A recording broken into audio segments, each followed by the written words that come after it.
खूप दिवसानंतर मुलांची फरमाईश होती की आई ढोकळा खायचा आहे, ढोकळा खायचा, पण मला काही जमलंच नाही बनवायला.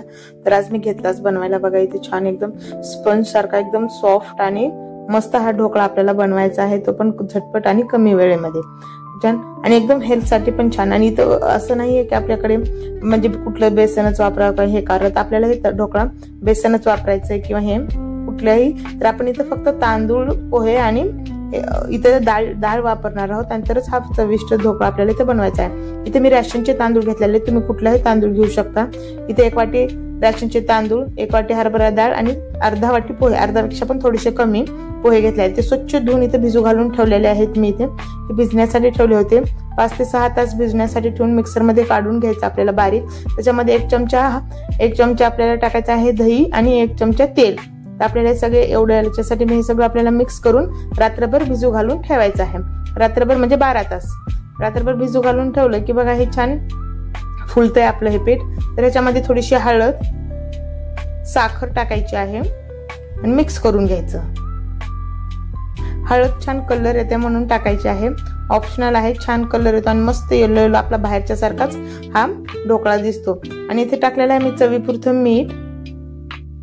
बघा छान बॅटर मिक्स करून घ्यायचं. आपल्याला दोन्ही प्लेटला एक ढोकळ्याची प्लेट घेतलेली आणि आपली साधी प्लेट घेतलेली आहे. आपल्याला त्या दोन्ही प्लेटला तेल लावून इथं अर्धा चमचा खायचा सोडा टाकून इथं एकाच डायरेक्शननं मिक्स करत राहायचे. बघा छान मिक्स झालेलं आहे आणि आपले पीठ पण छान तयार झालेलं आहे. सोडा टाकला की लगेच या पिठाला फरक पडतो. बघा कसं फुलतं. तरी ते मी ढोकळा पात्रामध्ये पण करत आहे आणि कढईत, बऱ्याच जणांना कढईत हा ढोकळा जमत नाही. तर बघा हे कसं करायचं ते मी तर ढोकळ्यामध्ये याच्यामध्ये पण टाकलेलं आहे, ढोकळ्या पात्रामध्ये. आणि तर कढईमध्ये एक प्लेट ठेवलेली आहे, त्याच्या खाली आपलं स्टँड ठेवलेलं आहे आणि हे ढोकळ्याचं बॅटर ओतून घेतलेलं आहे.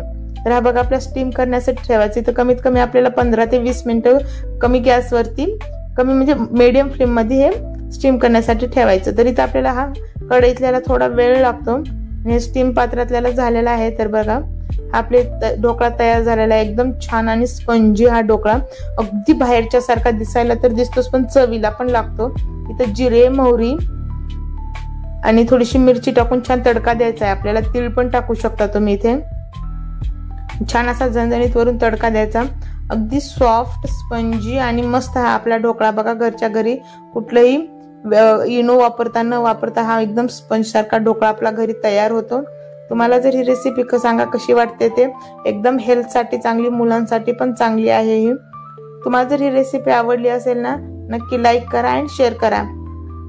आणि हा व्हिडिओ पूर्ण पाहिल्याबद्दल खूप खूप